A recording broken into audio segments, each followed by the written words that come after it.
Welcome to the M&A Science podcast, where we learn from the best in M&A to uncover proven techniques for enterprise value creation. If you're interested in learning more about how to optimize your M&A practice or want to get involved with a community of forward-thinking M&A practitioners, visit mascience.com and subscribe to our free weekly newsletter. And if you want to keep up with us on the go, head to LinkedIn and follow M&A Science. I'm your host, Kison Patel, host and chief M&A scientist. Today, I'm joined by Jann, Senior Director, Corporate Development at PayPal. PayPal has been at the forefront of the digital commerce revolution for over 25 years with a two-sided network of over 400 million consumers and merchants, processing over 1.5 trillion or over 20% of global e-commerce volume. Traded on NASDAQ under PYPL. Today we're going to talk about how to validate the deal thesis to ensure M&A success.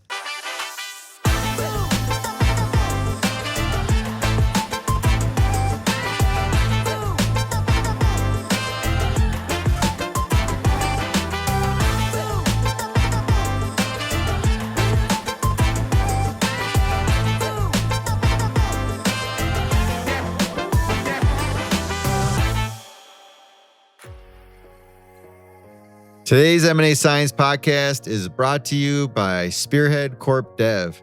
In the dynamic world of M&A, one key to success is building real, meaningful connections. Deals still get done between people, and many of those are listening right now. Spearhead, a leading buy-side advisory firm, blends old-school deal origination and advisory with cutting-edge AI. This powerful combination helps leading corporations and mid-market PE firms uncover more opportunities and close off-market deals with greater certainty. Spearhead's approach supercharges its clients' top of the funnel and gives them the luxury of choice. Ready to elevate your deal flow? Visit spearheadcorpdev.com to learn more. That's spearheadcorpdev.com. Jann, how are you doing today? I'm doing great, Kison. Thanks for having me on. Happy to be here. Thanks for hosting me live in person at PayPal World headquarters and taking a break from doing deals to have this conversation. Yeah, happy to. It's a beautiful day in San Jose. Can we kick things off a little bit about your background? Yeah, sure. So I've spent almost my entire career in corporate development, helping global tech companies of all sizes and situations drive inorganic growth. I'm currently helping the lead corp dev at PayPal, where I joined earlier this year to support the company's ambitious turnaround strategy to revolutionize commerce globally. Previously, I spent time at Square, Compass, and Yahoo and Verizon, mostly in corp dev roles, but also in strategic finance and business operations. I've been involved in acquisitions, divestitures, JVs, strategic partnerships, minor investments, fundraisings, and even an IPO. If you think about, the companies that I've been a part of and how they've evolved during my time there, each was a uniquely different experience. And even though the role was generally consistent, but that's what keeps the corp dev job interesting, and that's why I've done it for so long. Love the well-rounded background.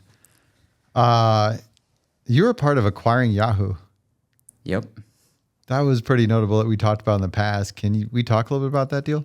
Yeah, sure. That deal was a roller coaster. Probably one of the most memorable and high-profile deals that I've worked on. It sort of started when probably it was the first project that I was thrown into when I joined Verizon's corp dev team, as they made a big push into digital media and ad tech, right? And inclusive of Yahoo, they've spent nearly $10 billion basically to try to push into the space. And with the acquisition of Yahoo, they effectively became the third largest online ad network behind Google and Facebook at the time. And we reached about a billion consumers. So that deal was effectively their way to try to monetize and capture some of the value that was flowing through their network. And the deal itself was a competitive auction process initiated by one of their activist investors that came in, Starboard, that effectively pushed to separate Yahoo's core operating business from its equity investments in Alibaba and Yahoo Japan. So Yahoo at the time owned about 15% of Alibaba and 35% of Yahoo Japan. And so it's a unique situation because the value of the company's core operations were less than the value of its equity holdings, right? So the acquisition ultimately came in at a $5 billion purchase price, roughly 4.5, and the value of the equity stakes were worth $40 billion. So you can think about Yahoo at the time before it was sold as sort of a tracking stock for these public equities that it held. So it was a really complex business. Obviously it was a global business, had many different product lines from advertising, subscription, commerce, first party, third party media, and completely different than what Verizon had been operating into, right? So rough financial metrics. I mean, the business was doing about $5 billion in top line revenue, was declining sort of low single digits, but still profitable, and had a lot of potential operating leverage in there. And so not surprisingly, during the auction, there, aside from a few strategics, there were a number of other financial sponsors involved as well, seeing that they could increase and improve the cash flow of the business and effectively generate a return that way, right? So very high profile deal, as you mentioned, very public. I felt like at each step of the deal, details were being leaked. We'd work on one thing and then come in the next day and see it on Bloomberg. But ultimately, after a few rounds, Verizon sort of came on top just because of the strategic value that they saw in the business. But there were obviously a number of curveballs and reasons why it was so notable. One being that, post signing the deal, between sign and close as it was going through sort of antitrust review, they announced that at the time that, what was the largest data breach of all time. And so over 1 billion accounts were impacted from hacks back in 2013, 2014, but it was only revealed much later, post-sign, right? So the SEC even investigated, why it took so long, et cetera. And then there was a plan to roll out effectively a forced password reset to 500 million accounts. And so there was concerns, obviously, in terms of whether we should move forward with the deal, what, ran the analysis on what that might mean for the business, et cetera, et cetera. And eventually, it was able to negotiate a $350 million discount on the deal. But we still pushed through given that we believe the thesis still remained, right? So once the deal went through, I think a lot of things happened. The world changed dramatically, especially in advertising. There was more regulation, more competition. We all know about GDPR coming in back then. This was even like pre the days of TikTok, right, which then changed the ad landscape again. And then Amazon ads was also just starting. And so kind of much more competition, much more difficult to hold consumer attention effectively, which is what the business is contingent on. And then, there's just delays in integration that we face to capture some of the synergies. But ultimately, we did capture a lot of cost synergies, maybe less so on the revenue side. But yeah, it was a really interesting dynamic situation. And one of two case studies, I guess, of things that happened at the time, given that AT&T as well, another telco, also made a big foray into media at the time and acquired Time Warner for $80 billion. And we all know how the story ended. A few years later, both Verizon and AT&T both spun off their media assets for roughly half of what they paid for it, right? So yeah, I mean that's kind of the long and short of what happened, but it was definitely a roller coaster of a deal. I just remember we talked before. That was the big highlight of the conversation was just hearing that story, and it was just so interesting of having that big breach. How do you sort of recalibrate the deal after something that impactful happens. Yeah. And typically it's, definitely a material event if any way you cut it. So something we have to work through for sure. They still pulled it off. Validating the deal thesis. What do you want to teach me about how to validate the deal thesis? I think that's something incredibly important. I think it's helpful to have clarity on what exactly you're looking for and acquiring going into it. But before even going to the deal thesis, I guess there's like two key ingredients that I see, and that's really foundational before even discussing a deal thesis, which is what's your strategy and what's your alternatives. So one, on just what's your strategy, it's like basically where to play and how to win, where you're deciding to focus on, how do you plan to execute against it, who's your target market, capabilities, customers, etc. And understanding that kind of leads you to figure out, how to use M&A as a tool. It's one of many alternatives, and so that kind of lends itself to the traditional and typical sort of build by partner framework that you typically think about. But once you have those, then you can really go after specific targets and think about validating the deal thesis itself, right?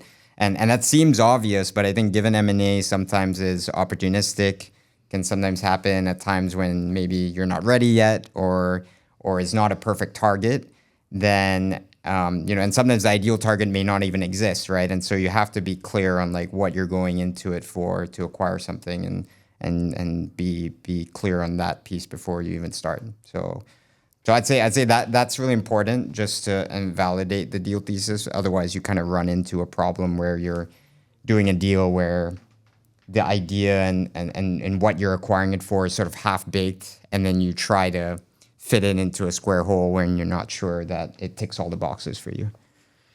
So if I were to say, let's clarify like the why first and foremost, and it's really to make sure that this is going to be a good fit, basically. Yep. And that's tying to the strategy, really aligning, like what's the strategy? How does this fit in? And then also the alternatives, looking at the build partner and other alternatives. Yeah, because it comes down to like, is this the right path out of everything else? Are we doing it because, we can't build it? Are we doing it because we weren't able to find a suitable partner? Because if you think about the other options, I think it's all, sometimes it comes down to speed and capability and ability to even build. And sometimes in companies that I've worked at, there sometimes is a bias towards saying we can build everything, and you end up not doing M&A because of that.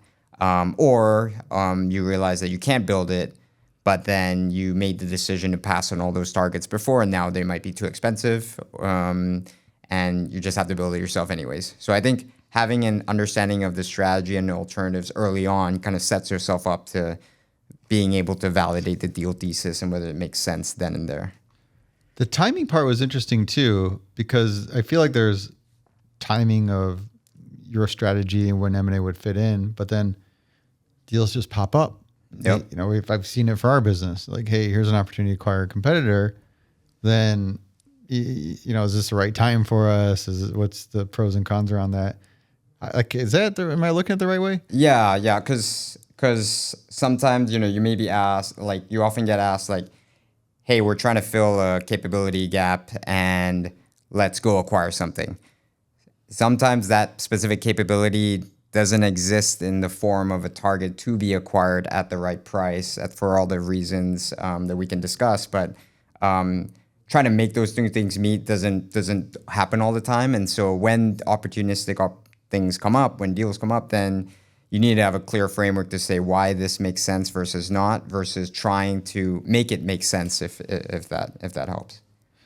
That is interesting. You would look at this as a framework, like this approach, because if anything pops up anytime, you can really take a look at it and say, all right, like now's not the right time for it, or there's particular reasons why this isn't a good strategic fit. Yeah, and when we think about validating the deal thesis, it's really about it's really about targeting diligence and being clear on understanding what the value drivers of a deal are.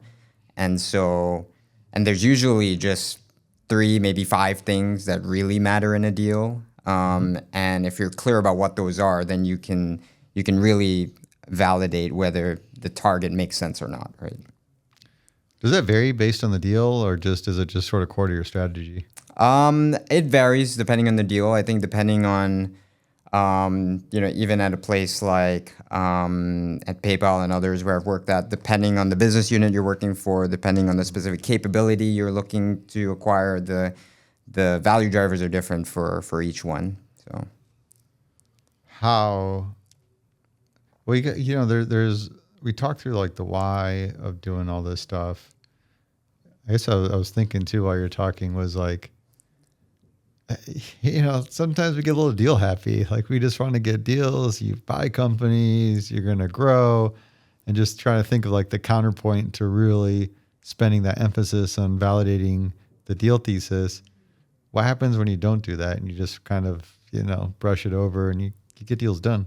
What's like the side effect of not putting the emphasis there? I think it goes back to 2 things, I guess. One is understanding what the role of corporate development is, where oftentimes people equate corp dev as equals to M&A. And I think more broadly, we should be viewed as one of many alternatives and be viewed as taking a look at what the strategic alternatives are to achieve the same outcome, right?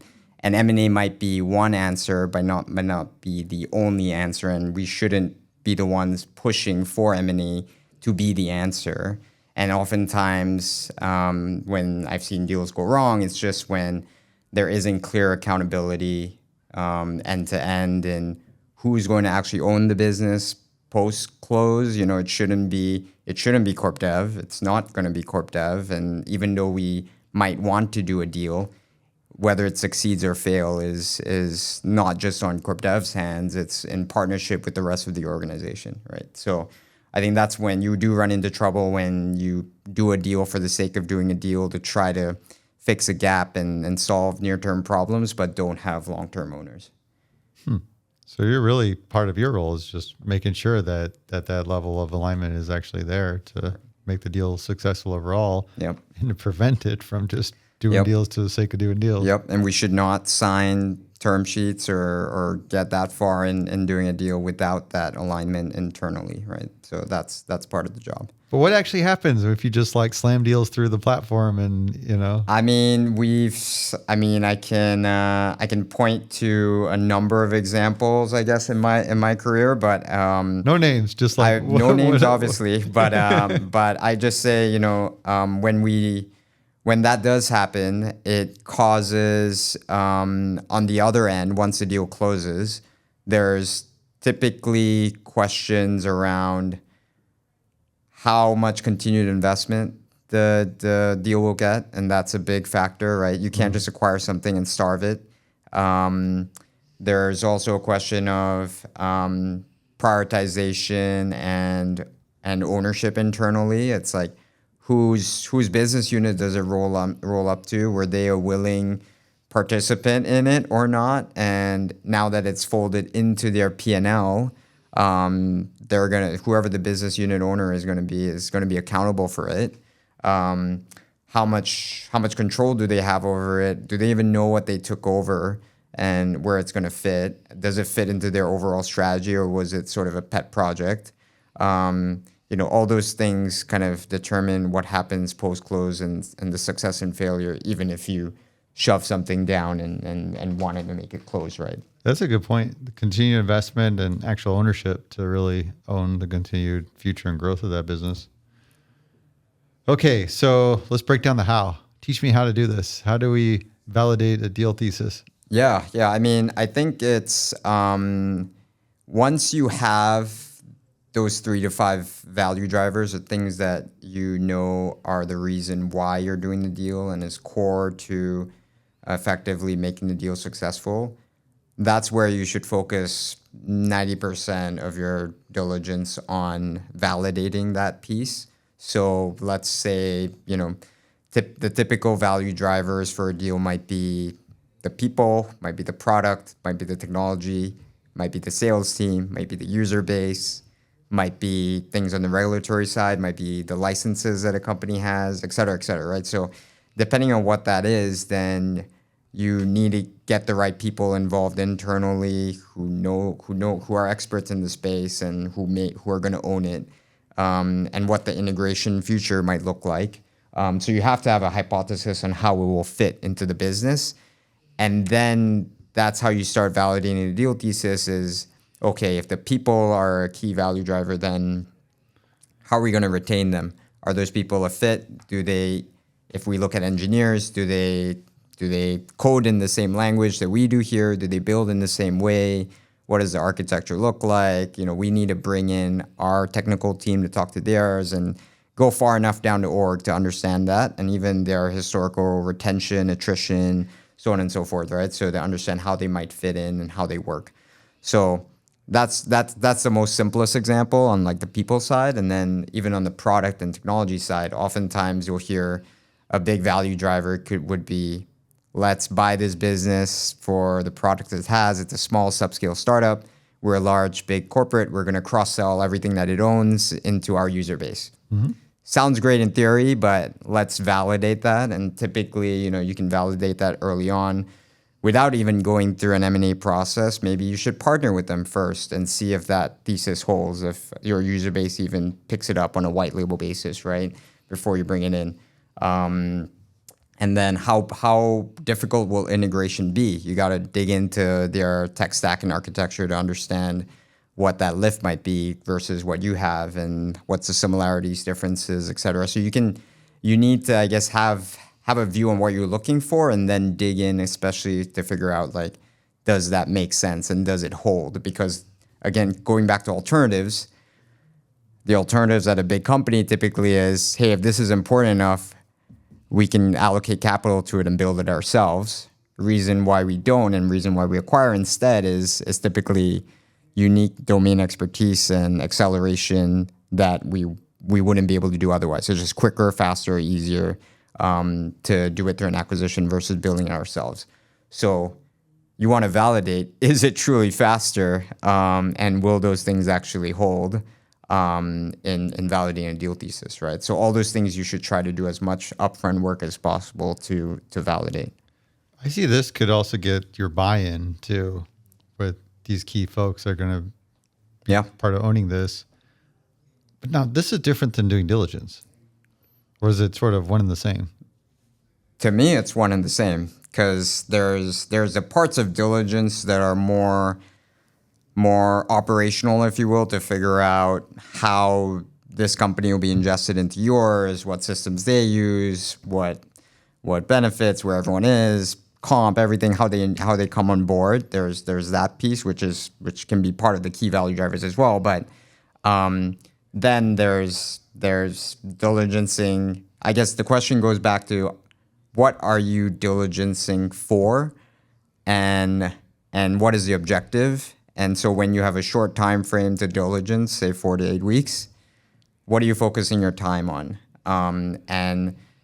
And that's ultimately what this is about, right? Trying to prioritize your internal resources as well as the targets, which is typically a smaller company, small startup that can be overwhelmed by a large company's, many questions, as I'm sure you know, is where do we focus them on, and where do we focus our resources on, and what actually moves the needle, and how can we plan it? How we can plan for integration and validate some of these things. So this is like a lot of overlap in activity, because if you think about it, there's part of diligence that's going to help you get the information you need to validate the deal thesis.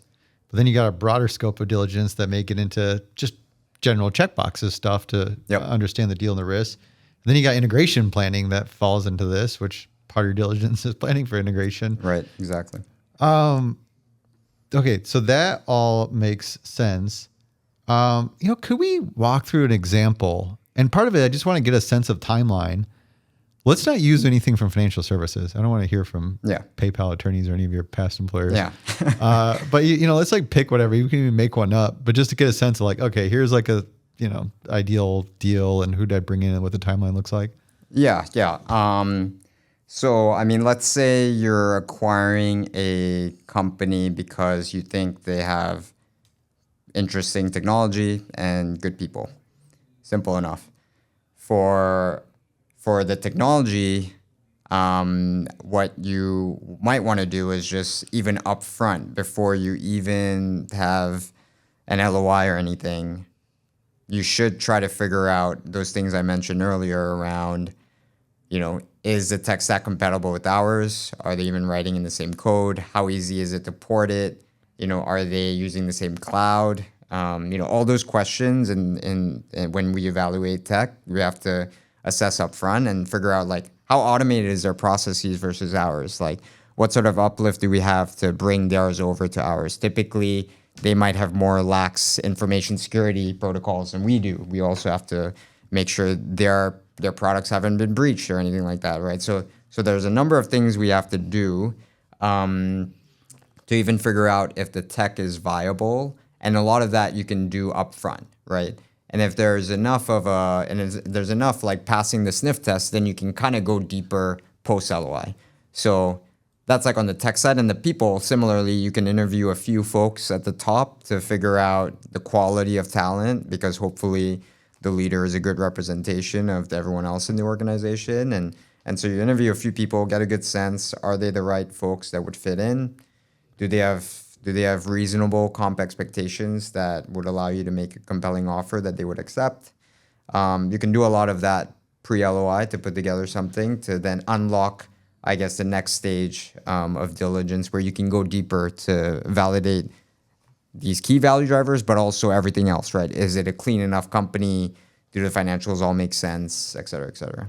Okay, I want to click into this a little bit. So let's say we found the company, we had like an initial meeting with their executive, and we said, hey, we're interested to put together something in front of you. We obviously got to do some diligence. We sign an NDA. Yep. And then we would probably have like an initial request, because wouldn't we want to just start getting financials and some of that stuff up front so we can build a model? Yep. Okay, so we get our little short list of, hey, here's financials and some of the key things about their people and things like that we want to know. And then we'd probably follow up and say, okay, we understand these are the big drivers. Like we're really after this technology and we're betting on it. So we want to make sure it integrates well. We can bring that security standard up to our level. Now what? Do I just start picking our head of engineering? Do we start? So I think again, it goes back to value drivers, right? So it's like, what is that? Now it's like a question of, if you think about this in sequence, it's okay. The value drivers are technology and talent. Now let's say you validated that check, technology makes sense, talent's great. Now let's figure out if this is worth it to us, and how much is that worth to us. And so there's a financial aspect to this where you have to obviously dig into their financials, figure out what they might be worth to you, any synergies, and that allows you to maybe put a value on this thing, that allows you to put forth an LOI, right? So that would be the initial steps.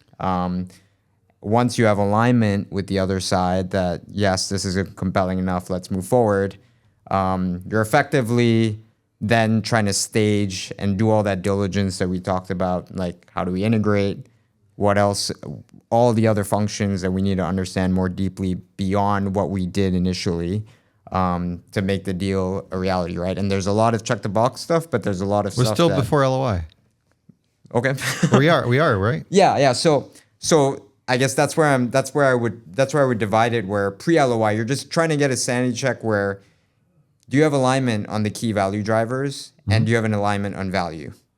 Yep. Like how much you'll be willing to pay.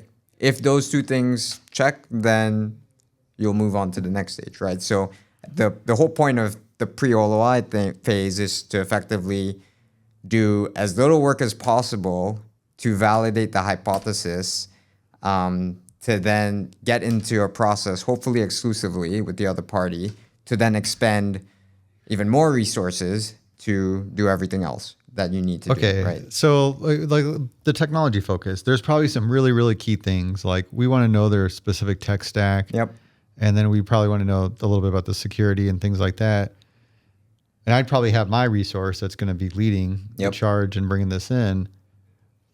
I'd still want to get a conversation going before LOI just to make sure he's got peace of mind or got a sense of like, okay, this is, especially I know engineers, man, they're always skeptical about everything. Oh yeah. So in order for them to do that evaluation, they of course have to talk to the other side. There's going to be back and forth. We're going to have requests. That's going to be part of my model of like, what's it going to cost to integrate this technology and what's that timeline going to be? So there probably is going to be that conversation. Yeah. Of course, but it's going to be really focused on that key area, the value driver, not so much anything out of like that scope. Yeah. You know, it's less so what do they use Google Docs or Microsoft Teams, all those stuff. Like that doesn't matter, I guess, in this sense. Exactly. It's like, it's really the core product itself. Does it say what you say it does? And is it scalable? And does it fit within our systems, et cetera? So that's what we really care about. And that's, of course, going to take, may take one conversation, may take a few conversations, right? Depending on the depth that we need to go down and whether we're asking the right questions from the get-go or not. And then we get to level of confidence. Like, hey, we would be able to bring this tech. It would integrate in our platform. There's a little bit of work to do because the tech stack's a bit different, but we could work that. It's just going to take this much time frame and so forth. And here's the associated cost to make the integration happen. Yeah. And obviously also it depends on the other side, right? Sometimes depending on the process, it may be just a targeted process where they might just be talking to us and they don't want to open up their entire management team to the process, and then it makes it a little bit more challenging to due diligence. If it's a more open process where they're letting us talk to many folks, then it makes it a little bit easier, right? So I remember talking to a person at a company where they were telling me how their business acquired a couple different tech products. But it's like they're not integrated into the vision was to integrate as a platform, but he's like they're not. They're on completely different tech stacks, and it's just such a terrible experience for that customer. Yeah, is that like an example? They didn't really validate that deal thesis, and I mean, I think maybe that was the intention from the beginning, and then it goes back to where was this on the prioritization post close, and was there resources dedicated to this, and did it make it up the stack, right? Because if you think about every year, there's planning that goes on in a company, and every year you have to prioritize your limited engineering resources and teams across the organization to keep the business running, work on new products and innovation, and then work on integration of whatever you might have acquired. And sometimes integration does not get prioritized above all those other things. And so then it ends up being left on the wayside until it gets to a point when you realize, hey, what are we doing with those things that we acquired a few years ago? They're not giving us the value that we think. Let's relook at them. That's what leads to potential divestitures and other things, right? So there's a few different things that could happen. The company just doesn't have the resources and really had that muscle to integrate them, and that's the reason why. Or there's something they completely missed, and then it was different in terms of what they actually needed. Sometimes it's also, in your example, it was basically a case where they intended to integrate but did not. There's other cases where they acquire and then just leave it alone, right? Yep. And that's by design until they decide to do so. So now if you switch it up and say, hey, we're buying this business for the customers. We see an opportunity. They're selling a similar solution in a different market, but we could like cross-sell some of our other solutions to their customers and combine these sales teams, which is where it gets interesting. Tends to be pretty complicated to actually do this. Then in that case, emphasis would be probably more on the sales and marketing. Yeah. And bringing them in and saying, hey, this is what we're building as assumptions of synergies that we can capture, and then kind of let them identify and validate that. And typically you want to bring on the customers, but then you have to consider what is required to enable and monetize those customers, right? So, I mean, a simple example would be Facebook acquiring Instagram. And like they're saying, Instagram has a unique technology, but its uniqueness is also in the virality and network that it's built. hard to replicate. The technology, obviously, we've seen other people replicate what they've built, but they have that lightning in the bottle that we want, and then we're going to put all our advertising and monetization behind it to then actually make money from this thing. So that's an example, I guess, that everyone's familiar with from looking at the customers, but also, the customer itself is what's special, but it's captured within that container of their app and their technology, right? Is that like the deal of the century? Yeah, potentially. Yeah. Potentially. That, YouTube's a great one too. There's a lot of those. YouTube's up there too. Yeah, YouTube's up there too. Yeah. So there is, and those factors would come in. Talk to me about this deal thesis. What does that look like? Like, what information's in there, and how do you convey this? Because I'm curious. Like, once you put this together, is there like a formal pitch to the executives, the board, and how do you sort of convey that validation? Yeah. So, effectively, the deal thesis is a very succinct view on why we should do the deal, right? And as part of that articulation, you should also explain why you should not do the deal, as well as what the plan is for the deal, right? So in my view, there's various stages where you do need to articulate that formally. So obviously right up front, before you even engage, you should have a rough sense of here's what the deal thesis is. And then, you should, hopefully that remains consistent, but it can be updated depending on what you find. Usually, sometimes you may have 5 things that are important, and then once you get through a little bit of diligence, realize that maybe it's only 2 things that really matter in this deal. The other 2, we validated that is not really real at this company, at the target. And so then it evolves, right? And then you have to get approvals at each step of the way as you do the deal. Depending on the size and scope, all the way up potentially to the board. So I think it's a simple articulation of why you should do the deal, and maybe you should accompany that with also the reasons why you shouldn't do the deal. But on the balance, given why you should do the deal and why you should not do the deal, we still think we recommend moving forward, right? How many pages of a document we're talking about? Short. I mean, we typically try to keep it short. I mean, if it's a memo, then it shouldn't be more than 5-10 pages. Okay. If it's a presentation, then maybe up to 20 slides tops. So try to keep it tight. Then I just start off with here's our investment thesis. This is why we want to buy this company. They got a unique technology that would move our roadmap faster and allow us to come out with our new product Z in the market. And we'd be able to start building revenue faster, and start building our case around that. Yep. Sharing context and what you found during diligence, all the key next steps, what do you plan for integration, all those things you should be able to lay out, right? So I would lay that out in this deal thesis that, hey, this is a little bit details about their technology, and then a little bit about how we see it fitting in our ecosystem. How would we approach integrating our timelines? We would even put that in there. Yep.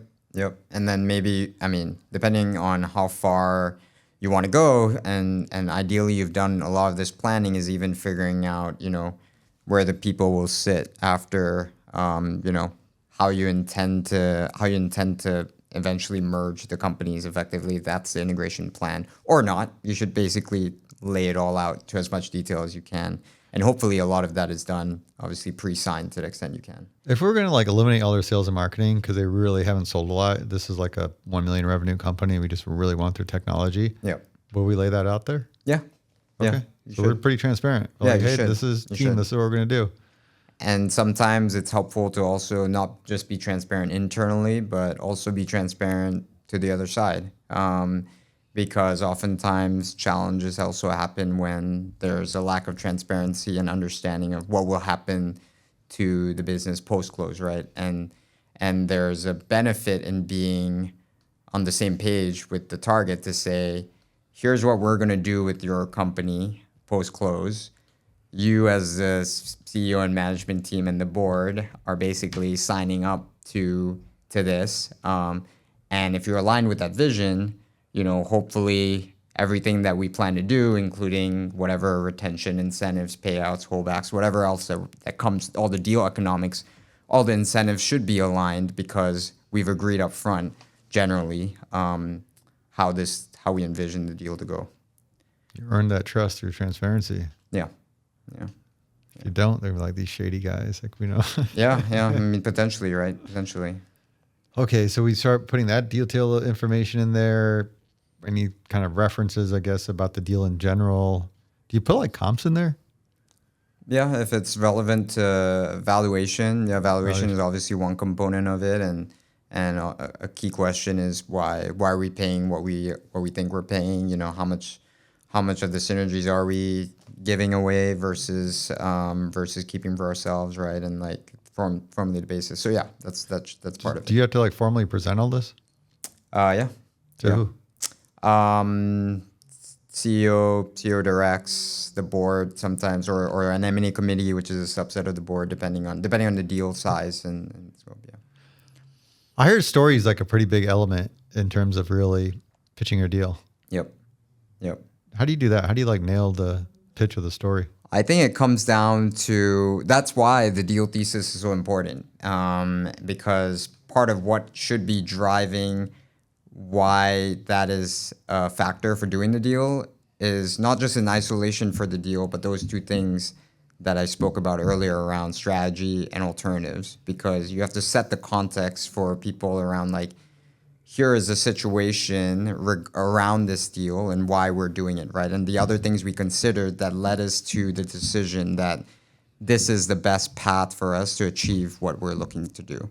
So I think that in itself is the general storyline or arc, right, around why this makes sense and why we've done all the work to validate that it does make sense. And here's all the work we've done, right? And so I think that's the story effectively. And if it's effectively compelling enough and you've checked all the boxes, I mean, then hopefully, you know, the deal does what it does, which is accelerate your business and your roadmap and build shareholder value. What's the bad guy in this story?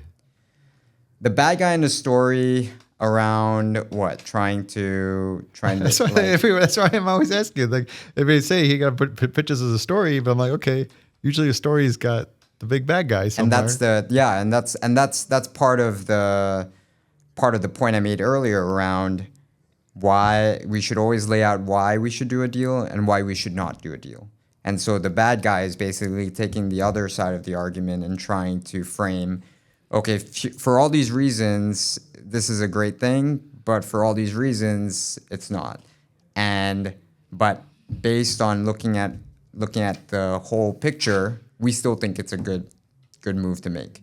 So you have to go in eyes wide open and not just look at one side of the story and be able to share, for all these reasons, it is bad and there could be risk, but you don't just come with the risk. You also come with, here's the risk, but we've thought about the risks and we've also considered what the mitigations could be against those risks.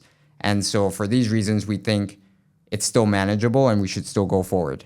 In the event that you can't explain or justify the risks, then that's a problem, right? That's where you have a bad guy that's unsolvable. So the story, from a far distance, there's the promised land, and we see a vision of how we can get to the promised land by building this giant boat and crossing this massive sea. Yep. But there's going to be challenges. You know, the boat may fall apart, or we may run out of food and starve to death. Yep. But you know, despite that, like, we just see so much promise that we should just go for it. Yeah, or we might run out of food, but we think we can grow a sustainable farm on the boat and we'll be able to, you know, make the boat survive, make everyone on the boat survive until we get to the promised land. You know, there's like things that you do to try to get to the end point, right? Without just like, goes back to like, you don't just call out the risks. Is there a plan to manage the risk to get there, right? Yeah, which kind of helps flesh out the story that said, despite all this, let's do it. Yeah. I think I like that. The integration part, it's like the thing that's coming up more and more over the years of doing this podcast, and everybody's just becoming hyper conscious about making integration makes or breaks the deal. What are your thoughts about how that integration comes in play when it comes to the deal thesis? Is there a thesis around integration specifically? Like, what are your views on that? Or your corp dev person doesn't give a shit? Definitely not the latter. I think at the end of the day, corp dev is really one team between the deal side and the integration side, and That's what they all say. We work hand in hand, and that's what they all say, because that's what you need to have to make a deal successful, right? But the execution of it is where it gets challenging. I was going to say, there's a big variance when it comes to rubber hits the road. So, like, how do you actually make that seamless? And I think it comes down to recognizing the handoff between the deal side and the integration side, and making that seamless, and making sure that everyone recognizes, obviously, that value is created after the deal closes, right? And not when it's signed. So recognizing that, what are the steps, again, to capture and realize all the value drivers that we've talked about? So going back to the point of, like, if the value driver is, say, technology, typically you want to get that technology so you can unlock a market, accelerate what you would have built otherwise, et cetera, et cetera. And so you're measuring your ability to drive value against your ability to hit those milestones. So if you're saying that we could have built this in 24 months, but acquiring something will help us launch a product in 12 months, you're effectively capturing that acceleration of a year. And whether the deal is a success or not hinges on that, on that promise, right? And so as part of integration planning, you have to figure out, what do I need to do to hit that 12-month timeline to launch a product after this whole thing closes? And so that's what you have to plan against, right? And so you have to get in all the right folks in the room, make sure that it's prioritized, it's invested against. A lot of the issues that I've seen is just there's the right people are not in the room, and the right people aren't building this post-close, right? And so you have to bring in everyone along for the ride early and help them understand the deal. Make sure you have investments against that. If you're going to need more headcount beyond the current team to sell the deal after, then your sales team should be involved. Everyone should be involved in, like, you have to, it goes down to the tactics, right? Like, if you're bringing in a piece of technology and you're planning to cross-sell it, your sales team better have the right collateral. The sales team better be trained on it and hit the ground running after the fact, and understand, like, what capabilities does this gap fit? Does this new acquired company fill? Can I effectively sell it? All those things need to be lined up and planned down to the nth degree. And so that's really, to your question around, like, integration planning and what's required. Like, you have to really get down. It's all about details and execution at that point, right? Yeah. We always celebrate the close, probably because most of the advisors and consultants make a crap load of money. Yeah. They're paying for the celebration. They do. But then we don't celebrate a successful integration.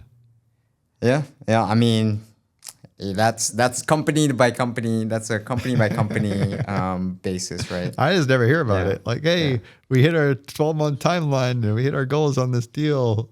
You don't hear it as much from. Corp Dev tracks the success of it. There's a window within which we track the deal, right? And then after a certain point, it becomes BAU, part of the business. And so you're probably not hearing it because at that point, it's probably we're just not tracking it anymore. But we definitely celebrate the success and track what happens within a few year window after it closes, right? So, do you ever have any roles you've been in where there's, like, repercussions for doing a bad deal? On corp dev individually and personally, probably not. Not specifically, but I think that's primarily because there's so many people involved that are necessary to make the deal successful. I get it. If it's a certain miss that you had a responsibility for, but it is a big team effort that touches so many different. Yeah, and if it's parts a of the business. salient deal point, it typically isn't just on corp dev to unilaterally approve that point. It typically, is part of the deal sponsor as well to say, I agree. That sounds good. Let's do that, right? As opposed to corp dev saying, just doing deals in a silo and just making up terms and ensuring that they just get the deal done. That's probably when you run into trouble. And yeah, that's probably more on corp dev where you can blame that one person, right? If that happens. Fair point.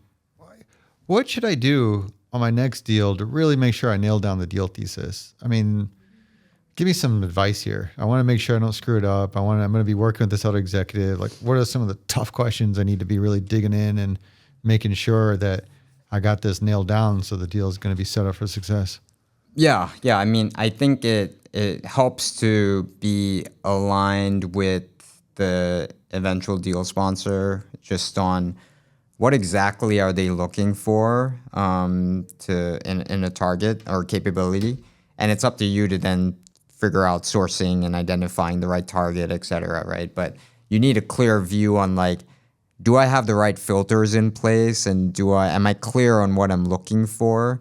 That allows me to help, square off the deal thesis and everything versus bringing targets that may only fill, a rough idea of what it takes to do a deal, right? And so I think that's where that helps, right, to effectively validate, even pre-validate, what the ideal deal would look like. So I mean, that's getting that filter up front, right? I think is most important. But nothing ever fits that box. So then we end up get as much as you can, and then that's where the decisions come into. It fits 90% of what I'm looking for. It fits 50% of what I'm looking for. Is it still enough? And is the value I ascribe to, say, the 50% that I want sufficient to even acquire the company, right? How do I balance this out? Because I get deal happy and I get this gut feeling I should go do the deal.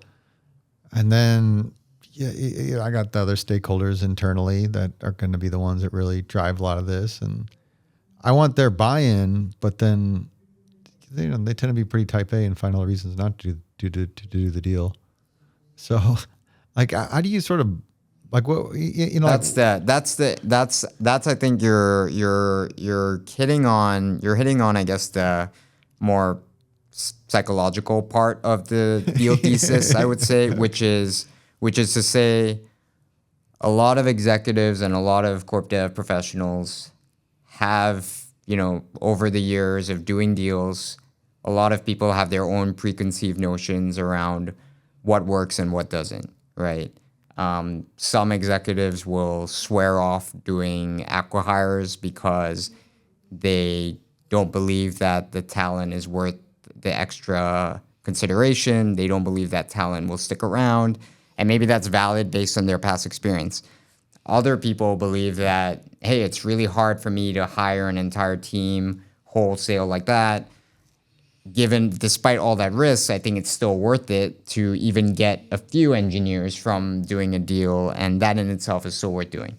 So that's sort of the situation where you're, depending on the company you're with and the execs you're working with, that's kind of like the environment or the deal environment basically you're walking into, and that's the type of, I guess, biases that you have to navigate around whether a deal makes sense or not, right? That may resolve outside. So people will have differing views, but you'll have to navigate all of those things. That almost becomes like culturally company to company and their appetite for doing M&A and their tolerance for that difference of how well it fits strategically to the strategy and things. And there's always a gap there that seems like you got to shape. And like you said, it's never 100%. It's just what's our tolerance to accept it at 50%, hopefully at least 50%, 70%. Which is why, this job has been different at every place I've worked at, because different companies were at different points in their life cycle and had different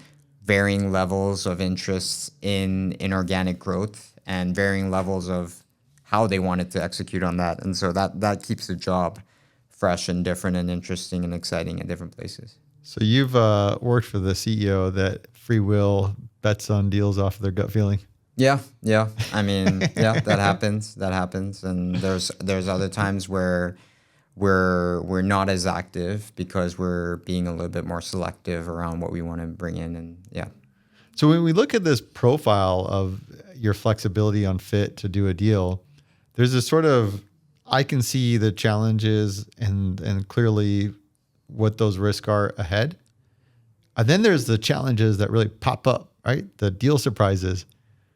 I want to learn from you about deal surprises you've encountered just to get a sense of like, I just find them interesting stories in general. Yep. But like, where were some of those surprises and lessons learned?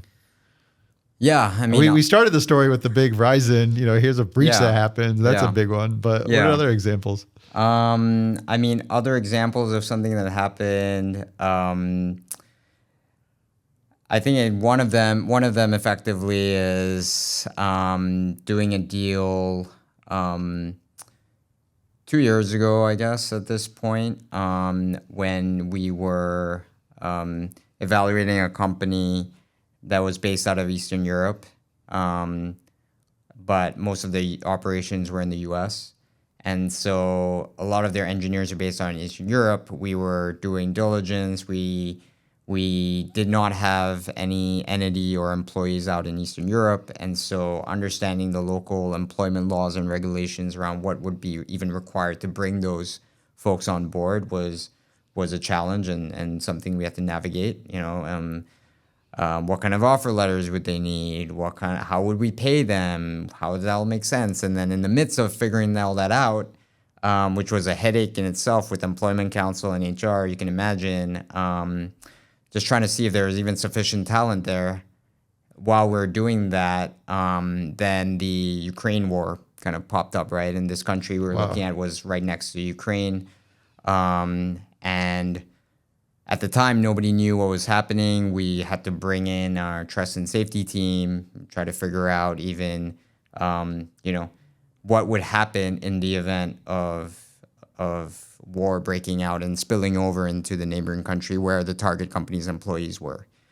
And so the question became like, do we even do this deal? Is it worth it for all the headache that will come in? Potentially, if you do sign, you're very much likely have to close, and those employees then become your burden to bear, right? And then, do we have how do we even get them laptops to a potential war zone, right? All these questions that we didn't expect to even cross when we first looked at it. The first thesis was great, lower cost of operations, but great engineers. Let's do it, right? But then there's all these other considerations that you kind of have to think about when you don't have any operations there. Is there enough talent density? What does that all look like? And then put on top of a potential war that kind of throws things into a wrench, right? So Big curveball. yeah, that's a big curveball. So yeah, there's been a lot of various interesting situations over the years.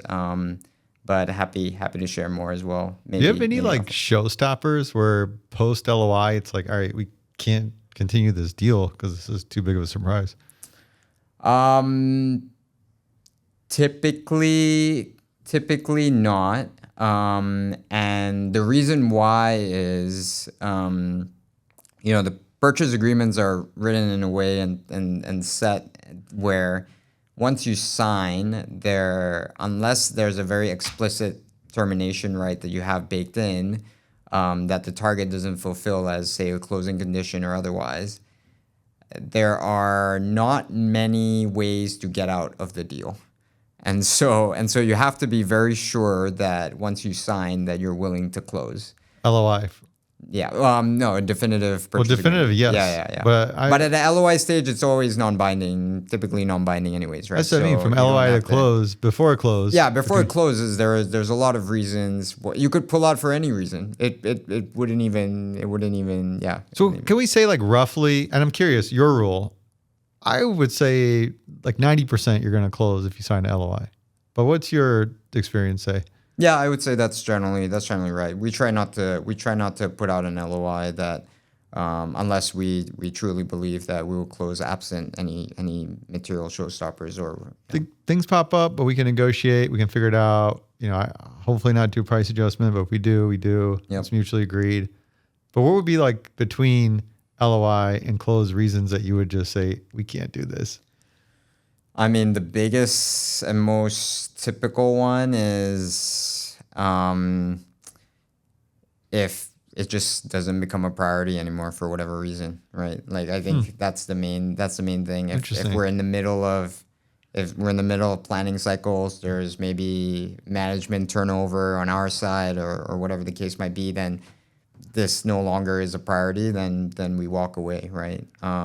Or if one of the value drivers that we've identified is really not what we thought it was up front, maybe someone key that we thought we needed during the deal walks away, and that could throw it all in a wrench, right? So I think there's a number of things that could come up, but again, it goes down to like validate, like hopefully you've done enough work to validate the value drivers enough pre-LOI to make sure that there isn't any showstoppers after. But yeah, it would be like a pretty big material change. Yeah. Like here's some change that would impact your view on the deal, or you had an internal change and your deal sponsor left the company. And it's yep, exactly. Aside from validating the deal thesis, is there anything else you do to streamline your M&A process? Yeah, I mean, I think it comes down to focus and prioritization again. Like typically you're trying to balance between doing it as fast as possible to stay within that exclusivity window that you probably signed during the LOI, to be as thorough as you can, but also be quick. And so I think from that perspective, that's in your control. And then making sure that you set up the right cadence in just managing the deal with all your internal stakeholders as well as the target, to just continue pushing on all fronts and making progress. So if you think about, don't just send a diligence request and then wait a week to hear what happens, right? Just make sure you have touch points regularly in between, checking up if there's any issues, making sure that you're dealing with things back and forth. So all those tactical things can help streamline it. And in terms of, I guess, how we do it and how we streamline things, like process-wise too, from all the places I've worked at, we're still pretty old school in how we manage deals. It's just, use a spreadsheet for the most part, kind of go back and forth. There's shared docs now, but still pretty old school. But we try to make sure that everyone works against the same documents. Someone from the deal room sales team is going to hear this, and I know, they're going to reach out. I'm waiting for it. I'm waiting. So I don't think that was anything to do with me. I'm gonna have my spam filters on, but yeah. They're just going to show up to your office, man. Yeah, exactly. So prioritization and being proactive. I think that's the biggest takeaway from this conversation is you could get a deal done for the sake of getting a deal done. But if you really want to get the deal done well, it's just that proactive effort, prioritization around those deal thesis, or the, what do we call them? Not deal thesis. We call them our the top value three drivers. Oh, yeah. So a clear focus on those value drivers, but being really proactive on it, because you could just say, oh, here we got a hypothesis of this, and you use it and float it to get the deal done, versus bringing in the right people, having the tough conversations, going to that level of detail. I feel like that's like the real big difference between the deal makers in the market, right? There's ones, because like I said, you can easily get the deal done, but can you really do the deal done well? That's exponentially more work. Yeah, it is definitely more work. And going back to because most places have a standard list of diligence questions that you kind of have to go through. But if you really think about, what needs to be answered when and how you present that to the other side and make sure they're focused, I think that helps streamline it, right? So I agree with all those points. Awesome. What's the craziest thing you've ever seen in M&A? Well, one of the craziest things, I mean, no deals alike, right? So one of the craziest things was actually when I was doing a divestiture. I don't know, maybe it was 8 years ago or so at this point, where we were trying to sell off a part of our portfolio. We couldn't find a buyer to make the sale worthwhile. We went to all these interested parties that we think would make sense. None of them bit, and so it wasn't worthwhile to keep the business going, and so we decided to shut it down. Then when word got out that we were going to shut it down, the former founders of the business, who had since left the company already, took to social media to petition our CEO to change his mind on the sale, on the shutdown. So don't shut down our business, our baby. We've left the company already, but we don't think it's the right decision.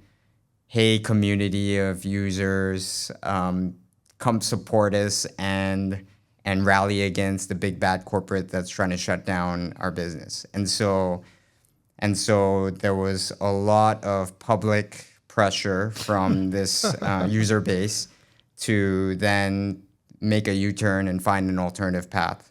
And so even though we had all the plans laid out to shut down the business, we were pressured into changing our minds, basically, and eventually came up with a plan to sell back the business to the original founders, who at the time were sitting on a beach, didn't have anything, weren't doing anything active, and so literally they had to spin up their own servers, their own people, try to even create an entity to even like take this thing on, right? Because, as of 24 hours ago, they were basically not even operating anything.